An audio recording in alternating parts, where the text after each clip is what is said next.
Okay, so let's continue. We're going to talk about proper nutrition.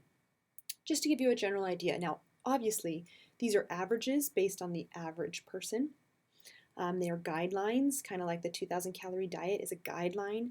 This is different for everybody, but let me give you a general idea of food. So water, let's start with that.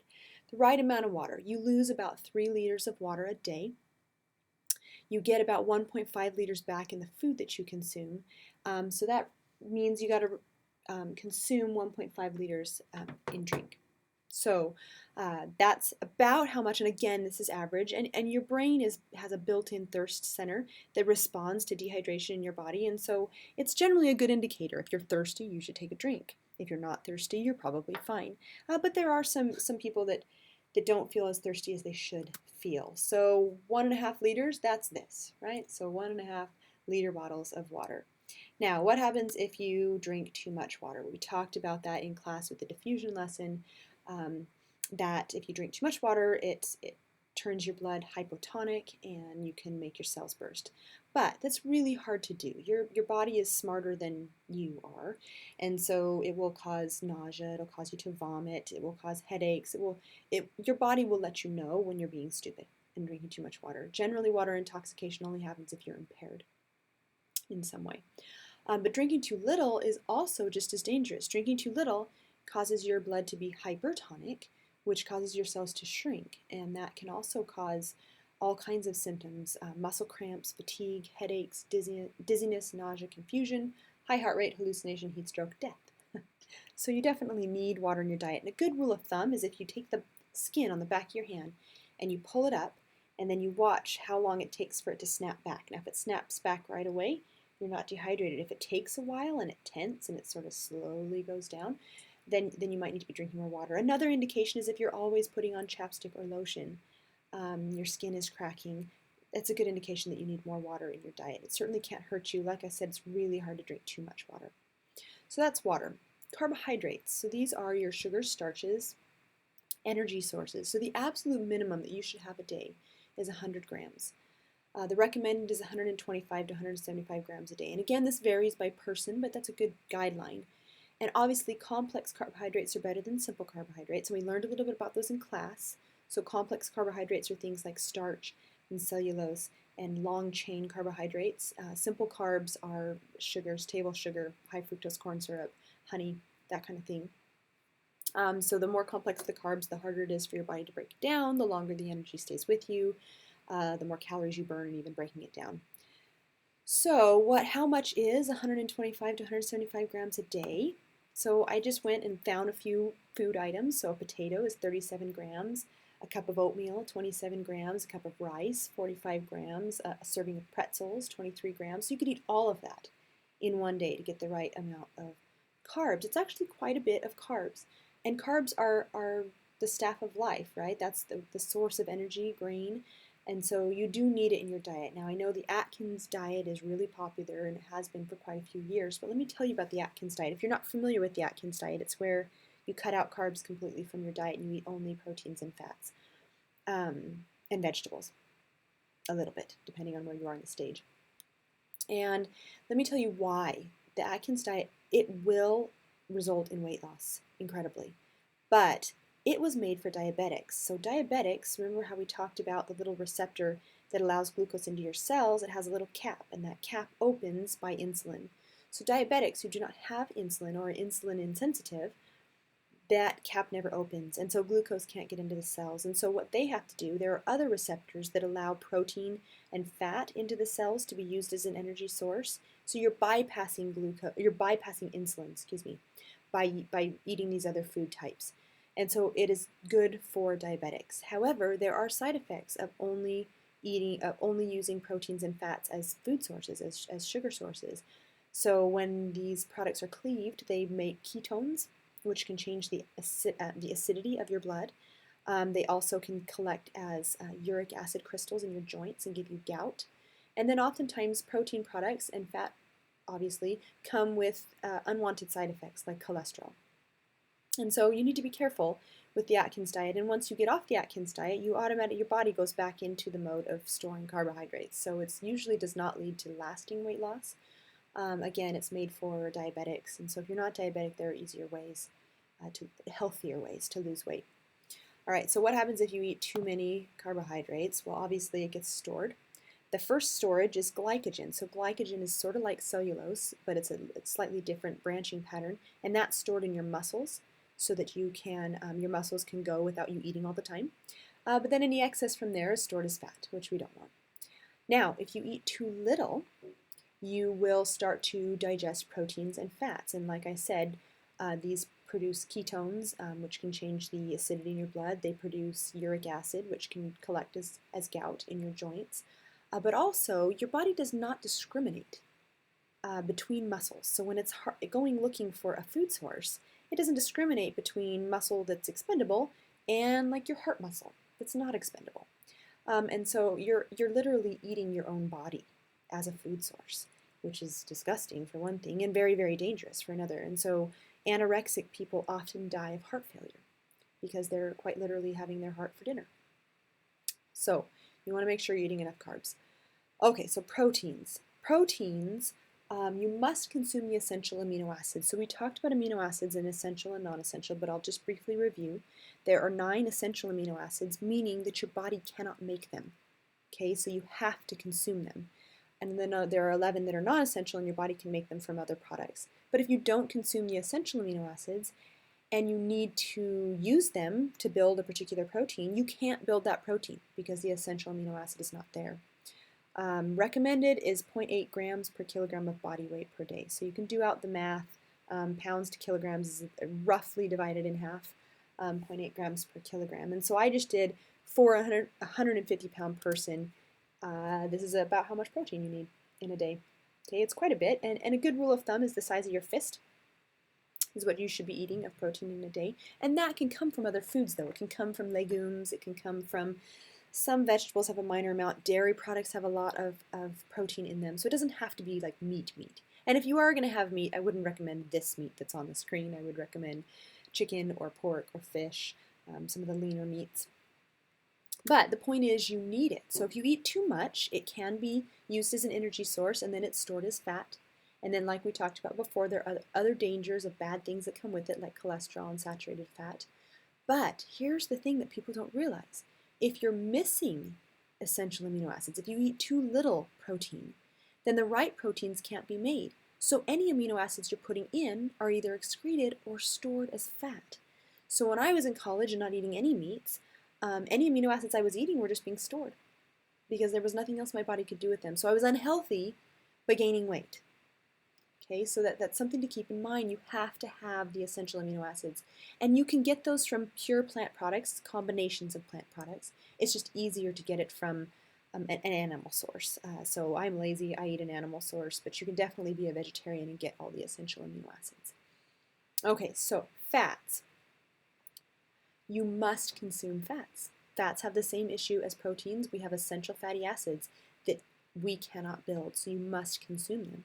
Not only that, but there are a lot of fat-soluble vitamins that cannot be consumed from your intestines. They can't be absorbed without fat present. So you can't get your vitamin Ds and vitamin Es, K, D, unless you have fat in your diet.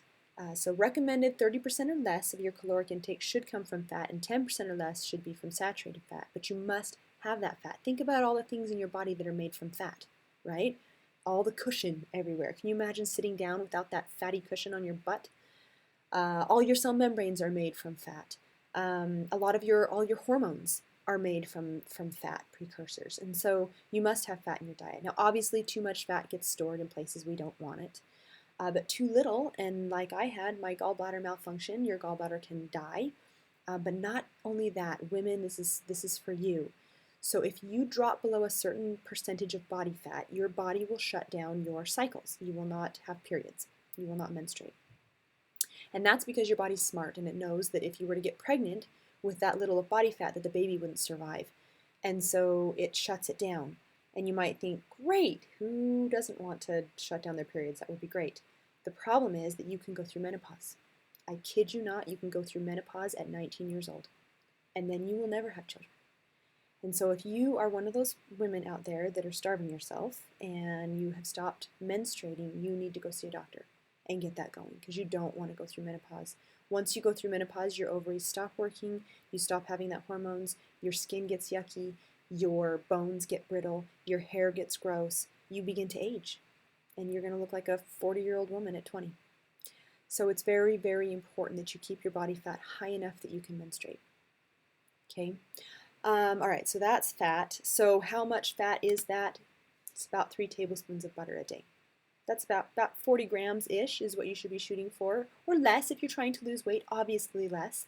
But up to about 40 grams is perfectly normal to have. All right, so the last one's vitamins and minerals. The amount obviously depends on the vitamin or the mineral. You need to be careful with fat-soluble vitamins because those accumulate in your body, so you can OD on those. Water-soluble vitamins, you really can't get too much of them, but you are wasting your money. So if you get sick and you down a whole bottle of vitamin C, you just have the most expensive urine on the planet. If you have too little, obviously there's all kinds of things that can result from too little vitamins: blindness, rickets, scurvy, anemia, blood clotting issues, osteoporosis, muscle tetanus, and the list goes on and on. That's why we have multivitamins, right? Because Americans have a fairly poor diet, and so if you're not getting all your leafy greens, especially as college students, I doubt you're out buying broccoli and asparagus and turnips and all the vegetables you should be buying, and so a good multivitamin is probably a really good idea. Okay, so some other things I just want to talk to you in conclusion. This is kind of just a fun little table that shows you caloric burning. So your metabolic rate is your basal metabolic rate. This is how many calories you burn just by being conscious, all right? And for the average person, it's 70 calories per hour. But that is, the larger you are, the more muscular you are, the more calories you're burning just by sitting there. And men burn more calories just by being alive than women do, which doesn't seem fair at all. But it is, just in the way that their body composition. But then your activity level adds to that calorie burning. And so you can see here, this is a little chart that shows you calories per hour per pound of body weight. And so you can calculate your body weight. This is how many calories per hour you burn doing these different activities on average. And you can see that the larger your body weight, the more calories you burn. Okay. Differences between genders. So this is really interesting. So men burn more calories just by being alive, like we talked about. And this is due to higher testosterone, higher fat metabolism, and more muscle mass than women. And so they burn more calories just sitting in the biology class than women do. Men also have more muscle, which requires the calories to maintain. Women need more body fat to maintain fertility. So naturally, we are fattier in our body composition. So you can see healthy body fat range for women, 12 to 32%. Men is 3 to 29%. So women have more fat, and that's to maintain that baby that you're going to have to grow at some point, right? Women have an 8% thicker dermis layer of fat than men, which means that the muscles underneath are less well defined. So a man and a woman can work out exactly the same, and a man will get this chiseled six-pack, and a woman still looks pretty soft and squishy. But after all, women, you're supposed to look soft and squishy. And I'm sure that if the men could pipe in, they would agree. We are supposed to be squishy. We are supposed to be soft and cuddly and round, okay? And so the other thing is that, so women, I know, and I can guarantee almost every single one of you has looked in the mirror and seen that you bulge right below your waistline. It's just bulgy, and you're like, oh, my stomach's always sticking out. Well, I have news for you. It's called a uterus, and we all have one. And it's big, and it sits right there. Now, it's not huge, it's about the size of your fist, but it gets big. When you're getting ready to have a period and you're building up that lining, it gets big, and it kind of displaces all your guts up above your waistline. And so you'll get a little pooch above your waistline. You think, what is going on? It's all part of being a woman, and it's supposed to be there. You are supposed to have big hips. You are supposed to have rolls in places where you are womanly. So it's not a bad thing, and men, I'm sure, would agree. Most of the time they'll pipe up in class and say, absolutely, okay, they don't want this skinny, scrawny, sticks and bones person. And then men, your diaphragm, so women are intercostal breathers, so we are chest breathers, and that's for good reason. If we were diaphragm breathers, we would suffocate with pregnancy. With men, they're more diaphragm breathers, and so over time, men, especially if you're athletic, your diaphragm is going to grow and it's going to stretch. And so that little bit of a pot gut that men get as they get older is natural. That's the diaphragm that's been stretched out and with breathing and with exercise. And so there's just differences in our body that are supposed to be there because we're human. And you should appreciate those differences. All right, so risks of eating too much and too little. We've talked a lot about this already, but risks of eating too much are very real. So obviously, obesity has been linked with diabetes, with hypertension, with heart attack, and stroke. And this is a lot of information on this slide, but the idea is obviously as you eat too much, you can get the type 2 is what you get with eating too much, the later onset obesity. Hypertension is high blood pressure, and then heart attack and stroke. So as you eat a lot of saturated fats and cholesterol, they can build up these plaques inside your arteries, which obviously lead to really bad consequences. But eating too little can be just as dangerous. Okay, so anorexia and bulimia statistics: 1 in 5 college women, 1 in 20 college men starve themselves at some point. Okay, now that may not be full-blown anorexia or bulimia, but starving yourself to get into a dress or to feel better about yourself. Okay, consequences: heart tissue damage due to a lack of nutrients. Amenorrhea is the lack of a period. That leads to osteoporosis. Your teeth will rot out of your head. With bulimia, your stomach will be destroyed. These are really bad things, and not to mention the psychological and social effects of this. So please don't judge your worth by what you look like in the mirror, because your body is a gift. Your body is a gift from God. Your body is a temple, and you've been given most of what you have through genetics alone, and there was nothing you could do to control that. And so it's okay. It's okay to look the way you look. It's okay to have the genetic predisposition to maybe be a larger person. It's okay. Now you do the best you can and you try to eat healthy, but honestly, you should not judge your worth by what you see in the mirror, because it's not worth it. Life is short, right? And we want to be healthy and happy. So final words of wisdom. First of all, there's all kinds of fad diets out there and all kinds of lose weight fast schemes. But really, honestly, the best way to lose weight, if you're worried about it, is to just lower your caloric intake and increase your activity level. And you might think, well, yeah, but that's harder said than done. It is harder said than done, but little steps, right? So if you're sitting here listening to this lecture, stand up and walk around while you're listening to it, right? Bounce on a ball, do calf raises. Just increasing the amount that you wiggle is going to increase your caloric burning, and then lowering your caloric intake. So small steps. If you like to have ice cream every night, like I do, terrible habit, decrease it from 3 scoops to 2 scoops, or 2 scoops to 1 scoop. So you still can have your guilty pleasure, whatever that is, just make it smaller. So there's little things that you can do over time. Losing weight slowly is a lot more healthy for you anyway.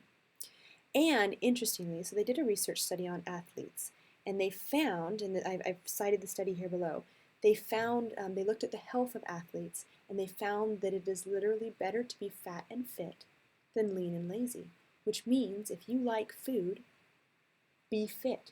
Go play basketball. Go run around outside. It is better to be overweight but cardiovascularly fit than to be someone who's very, very skinny but doesn't work out.